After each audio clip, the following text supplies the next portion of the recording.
Hello friends, मैं हूं सुशांत और आप देख रहे हैं मेरा यूट्यूब चैनल वेब ट्रेडिंग्स। आज का डिस्कशन स्पेसिफिक 3 सेपरेट टॉपिक्स पर डिवाइडेड होगा। नंबर 1, मेरा जो मार्केट स्टडी है उसको मैं आज के मार्केट के ऊपर कैसे प्रयोग किया, कैसे अप्लाई किया और उसका नतीजा क्या निकल के आया। एंड सेकेंड, दूसरे सड़न में आएंगे कॉल निफ्टी फ्यूचर का प्राइस मोमेंटम क्या हो सकता है, और अंत में आएंगे, आप लोग थंबनेल में देखा ही होगा, तीनों जो गलतियां एक इंटरडे ट्रेडर को अवॉइड करना चाहिए उसके बारे में डिस्कशन कर लेंगे। तो पहले चलते हैं फर्स्ट टॉपिक्स पर। मेरा जो मार्केट स्टडी है उसको मैं मार्केट के ऊपर, आज के मार्केट के ऊपर एज एग्जांपल डिस्कस करूंगा, कैसे अप्लाई किया और उसका नतीजा क्या निकल के।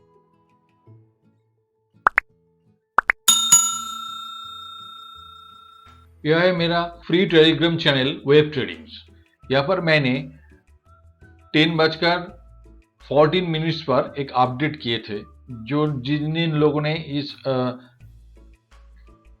चैनल से जुड़े हुए हैं, इस चैनल में एंट्री की है बाय रिक्वेस्ट, तो उन लोगों को पास ये अपडेट जरूर पहुंचा होंगे, उन लोगों को मिला होगा ये अपडेट। मैंने अपडेट किए थे below 535 13,536, don't hold any long position. Vital support होगा उसके नीचे 13,499 एंड 13,462। ये अपडेट 10:14 AM को मैंने अपडेट किए थे इस टॉपिक्स, ये टेक्स्ट को। तो चलते हैं आज निफ्टी फ्यूचर की ग्राफ में, देखते हैं इस टाइम पर निफ्टी फ्यूचर कहाँ ट्रेडिंग कर रहे थे और अंत में नतीजे क्या निकल के आया। यह निफ्टी फ्यूचर का आज का ग्राफ। तो उसमें 10:14 को निफ्टी फ्यूचर ट्रेड कर रहे थे 13,563 जब मैं ये अपडेट किए थे। अगर निफ्टी फ्यूचर 536 को तोड़ेगा तब मैं 14 को निफ्टी फ्यूचर ट्रेड कर रहे थे 64 पर 13,564.71 यहाँ ट्रेड कर रहे थे।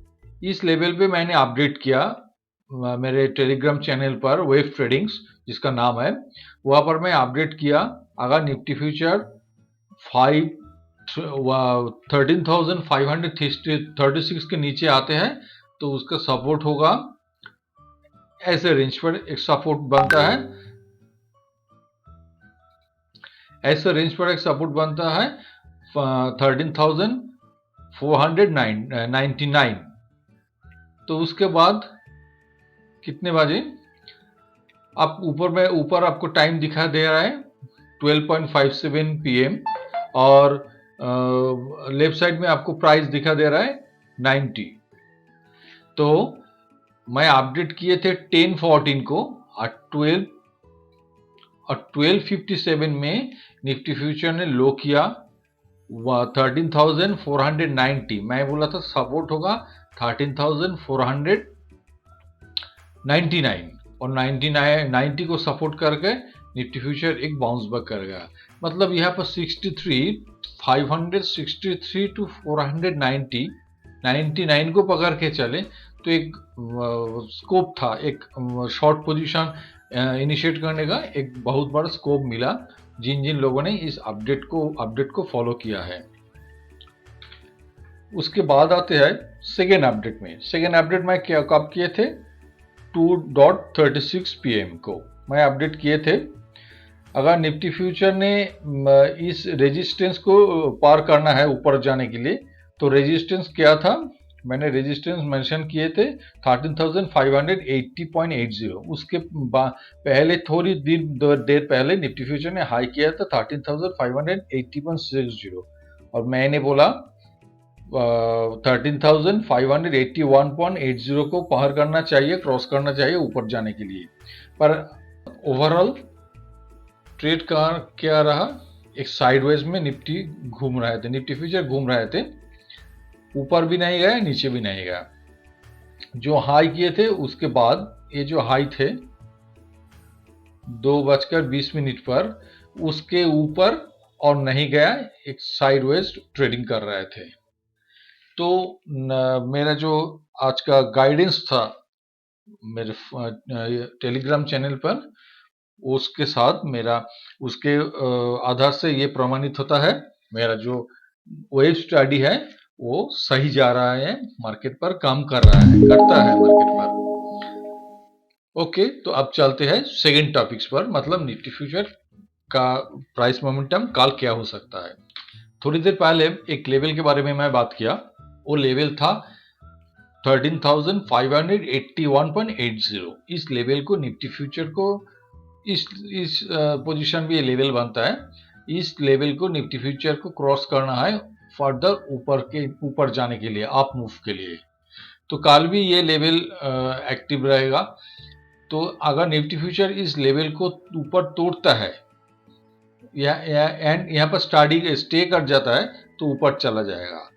अगर नहीं होता है, इस लेवल को नहीं तोड़ता है और कल गैप डाउन ओपनिंग होता है, तो उसका नीचे सपोर्ट आएगा, निफ्टी फ्यूचर का सपोर्ट आएगा, क्रूशियल सपोर्ट है ये 13,462.50। Please note down this level 13,462.50 और उसके नीचे वेरी वेरी वाइटल सपोर्ट 13,447.95।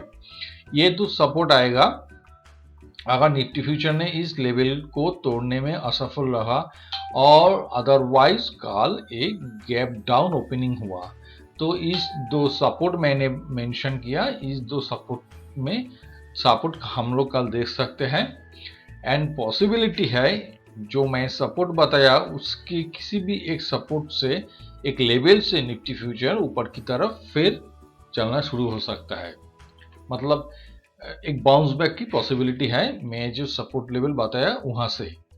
ऐसे भी हो सकता है कल निफ्टी फ्यूचर अगर गैप अप ओपनिंग हो, मतलब जो मैं लेवल बताऊं उसके ऊपर ओपनिंग हो, तो निफ्टी फ्यूचर स्ट्रेटली ऊपर चला जाएगा। आज का जो आज का जो देश का हाई है 13,612.95, इसको तोड़कर ऊपर चला जाएगा। तो इन दैट सिनेरियो इस क्षेत्र में हमारा रेजिस्टेंस, निफ्टी फ्यूचर का फर्स्ट रेजिस्टेंस होगा 13,685.25, 13,685.25 and second and vital resistance होगा 13,759। अगर निफ्टी फ्यूचर आज की हाई को तोड़कर ऊपर जाते हैं तो ये दो रेजिस्टेंस एक्टिव होगा निफ्टी फ्यूचर के लिए एंड ये दो रेजिस्टेंस वेरी वाइटल है। अब बारी है थर्ड पॉइंट की, यानी कौन सी वो तीन फैक्टर है जो एक इंटरडे को कभी भी डे ट्रेडिंग या कोई भी ट्रेडिंग में, स्विंग ट्रेडिंग भी हो सकता है, कभी भी करना नहीं चाहिए, ऑलवेज एफर्ट करना चाहिए। आप लोग तो स्टॉप लॉस का बारे में डिस्कशन बहुत सुना होगा, स्टॉप लॉस अप्लाई भी करते हैं, बट मेरे ख्याल से ज़्यादातर intraday trader stop loss apply नहीं करते हैं। तो जो लोग स्टॉप लॉस अप्लाई नहीं करते हैं उनको मैं रिक्वेस्ट करूंगा, अगर एवरी ट्रेड पे एक स्टॉप लॉस होना चाहिए। हाँ, ये पॉइंट नहीं है मेरा, ये मुद्दा नहीं है मेरा। तो मेरा वाइटल जो 3 पॉइंट है जो एक डे ट्रेडर को मान के चलना चाहिए। नंबर 1 है, अगर आपका स्टॉप लॉस एक के बाद एक डे ट्रेडिंग में या स्विंग ट्रेडिंग में ट्रिगर हो रहा है, अगर ऐसे पोजीशन में कभी भी लॉस को चेज मत कीजिए उस दिन के लिए, बट कुछ दिन के लिए ट्रेड को अवॉइड कीजिए, मार्केट की साइड लाइन पे वेट कीजिए, लॉस को चेज मत कीजिए। अगर आप लॉस चेस करेंगे तो आपका जो स्वाभाविक बुद्धि है, जो इंटेलिजेंस है मार्केट में, आपने इस ट्रेडिंग से मार्केट के जो आपके बीटोड एक्सपीरियंस है उससे जो एक्सपीरियंस आपको मिला, जो ज्ञान आपको मिला, वो काम नहीं करेगा, दिमाग ब्लॉक हो जाएगा। तो स्टॉप लॉस को कभी चेज मत कीजिए। एंड सेकेंड पॉइंट्स है, आपका अगर मार्केट एक लंबे टाइम से, एक लंबे टाइम फ्रेम से ऊपर की तरफ जा रहा है, आपको रिवर्सल पॉइंट के बारे में कोई भी अंदाजा नहीं है, तो ऊपर की तरफ जाए और नीचे की तरफ जो एक वन साइडेड प्राइस मोमेंटम चल रहा है मार्केट में, आपको रिवर्सल पॉइंट के बारे में कोई पता नहीं है, कोई एक्सपीरियंस नहीं है, कोई अंदाजा नहीं है, तो ऑपोजिट डायरेक्शन में ट्रेड मत कीजिए। मतलब मार्केट ऊपर जा रहा है, आप एक के बाद एक शॉर्ट करते जा रहे हैं, आपका इमोशन काम कर रहा है, मार्केट बहुत ऊपर चला गया, आप नीचे आएगा, ऐसे मत कीजिए। Market always stay with trend. Market जिस दिशा में जा रहा है उस दिशा में ट्रेड कीजिए। अगर आपको स्पेसिफिक रिवर्सल पॉइंट के बारे में अंदाजा हो, आपका रिसर्च से आपको पता लगा हो मार्केट इस रिवर्सल पॉइंट से घूम सकता है, तभी ओनली एट दिस पॉइंट आप उल्टा ट्रेड कीजिए। Otherwise never go opposite the market direction. और थर्ड जो है वो वेरी वाइटल है। इसको शायद आपने कभी भी इस तरह का डिस्कशन नहीं सुना होगा।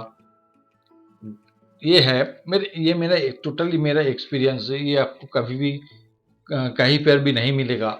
हाँ, जो मेरे तरह जो सोचते हैं, मेरे तरह जिन जिन लोगों ने इस सरल से गुजरे हैं, इस लेवल से पास किया है, तो उन लोगों को जरूर पता है। अब जब कोई स्टॉक में स्विंग ट्रेड कर रहा है या स्मॉल टाइम के लिए इन्वेस्ट कर रहा है, या स्मॉल टाइम को छोड़ दीजिए, मार्केट में एक टेंडेंसी है पेनी स्टॉक, 2 रुपया 1 रुपये का स्टॉक को पकड़ना, ये एक दिन ना एक दिन मल्टीप्लिकेटर बनेगा। तो जो अब ऐसे सिचुएशन है, आपका दिमाग में ऐसा कॉन्सेप्ट है जो 2 रुपये का स्टॉक एक दिन 2000 जाएगा, हाँ ला सकता है 20 ईयर्स लग जाए, पर जाएगा। जो लोग ऐसे सोचते हैं, पिछले क्या हुआ है मार्केट में, पास्ट में क्या है उसको छोड़ दीजिए, उसमें बहुत सारे फैक्टर काम किए थे इस तरह का इवेंट के लिए। 1992 का हर्षद मेहता का स्कैम एक बहुत बड़ा फैक्टर था। 200 रुपये का शेयर 10,000 में ट्रेड हुआ 1 साल के अंदर। उसको छोड़ दीजिए, आपके बारे में आप सोचिए। आप सेबी का रेगुलेशन, रूल्स एंड रेगुलेशन बहुत टफ है। इस तरह का सिचुएशन होना बहुत प्रॉब्लम है, होना भी नहीं चाहिए कभी। तो आप लोग एक चीज ध्यान में रखिए, 1 रुपया 2 रुपये का स्टॉक कभी भी मल्टीप्लिकेटर नहीं बन सकता, पॉसिबिलिटी बहुत कम है। अगर आपको ऐसा कोई स्टॉक मिलता है जो हेवी लो लेवल पर है, लो प्राइस पे चल रहा है, तो एक काम कीजिए, एक छोटा स्टडी कीजिए। मैं स्टडी को बोल रहा हूँ, एक बहुत बड़ा सीक्रेट स्टडी है, इस स्टडी को कीजिए, आप जरूर बेनिफिटेड होंगे। आप एक काम कीजिएगा, उस स्टॉक में लिस्टिंग डेट से आप जिस दिन टारगेट कर रहे हैं, मतलब जिस समय के आप जिस दिन टारगेट कर रहे हैं, मतलब ये कैलकुलेशन करने में वक्त लगता है। मतलब आप सोच रहे हैं इस स्टॉक में आप एंटर करेंगे, बाई करेंगे लॉन्ग टर्म के लिए, तो एंट्री से जिस दिन लिस्टिंग हुए थे उस दिन से ये स्टॉक में कितने स्प्लिट हुआ, बोनस क्या आया, इसको कैलकुलेट कीजिए, कर स्टॉक का टोटल प्राइस निकालिए। मतलब एक शेयर 10 साल पहले लिस्टिंग हुआ, उसका प्राइस आज 950 रुपीज है। मतलब ये एक्चुअली नहीं है, इसके पीछे ये देखा जाएगा 10 साल में 2 स्प्लिट हुआ, एक बोनस दिया है, तो कुल मिला के इस स्टॉक का प्राइस 2500 है। एज एग्जाम्पल मैं बता रहा हूँ। तो ऐसे कीजिए, जो स्टॉक जो प्राइस आपको मिल रहा है उसका एक्चुअल वैल्यू निकालिए, उस वैल्यू को आप लिस्टिंग डे के लो से प्रोपोर्शनेट कीजिए, उसके बाद इस कोई भी स्टॉक में एंट्री कीजिए। और एक बात बार बार मैं कह रहा हूँ, 1 रुपया 2 रुपया का स्टॉक मल्टीप्लिकेटर बनने का चांस बहुत कम है।